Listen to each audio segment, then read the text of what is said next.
جی سناؤ. بسم اللہ الرحمن الرحیم. حمد باری لکھ کے اور نعت رسول جو دوبارہ لکھے سناؤ. حمد باری لکھ کے اور نعت رسول جو لکھے بے دل کرو دل سے قبول. اے خدا اللہ پیغمبر رسول، اے صحابی جس کو ہو صحبت حصول، اے خلیفہ نائب اور قائم مقام، اہل بیت اور آل ہے کنبہ تمام. پیشوائے دین کو جانو امام، وہ حنیفہ جیسے ہیں عالی مقام. رہنما ہادی و مرشد شیخ پیر، جیسے حضرت غوث اعظم دستگیر. رہنمانی رہنما. رہنما ہادی و مرشد شیخ پیر، جیسے حضرت غوث اعظم دستگیر. علم مولا ہو جسے ہے مولوی، جیسے حضرت مولوی کی معنوی. جو خدا کے دوست ہیں وہ ہیں ولی، جو گناہوں سے بچے ہیں متقی.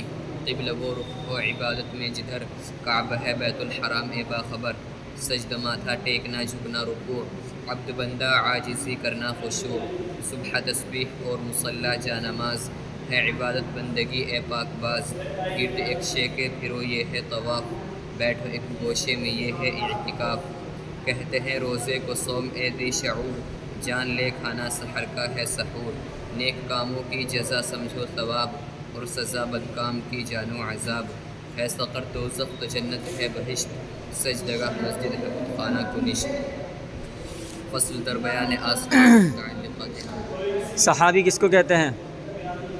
صحابی جس آدمی نے نبی صلی اللہ علیہ وسلم کو ایمان کی حالت میں دیکھا ہو اور ایمان پر ہی وفات پائی ہو. اہل بیت کون سی زبان کا لفظ ہے؟ اہل بیت عربی کا لفظ ہے. کسے کہتے ہیں اہل بیت؟ اہل بیت گھر والوں کو کہتے ہیں. غوث اعظم سے کون مراد ہے؟ غوث اعظم سے مراد شیخ عبد القادر جیلانی ہے. مولوی کون سی زبان کا لفظ ہے؟ مولوی عربی زبان کا لفظ ہے. مولوی معنوی سے کون مراد ہے؟ مولوی معنوی سے مراد مولانا جلال الدین رومی ہے. متقی کسے کہتے ہیں؟ متقی گناہوں سے بچنے والا. قبلہ قبلہ وہ رخ یا سمت جس کی طرف منہ کر کے نماز پڑھتے ہیں. کون سی زبان کا لفظ ہے؟ عربی. اعتکاف اعتکاف عربی زبان کا لفظ ہے. کسے کہتے ہیں؟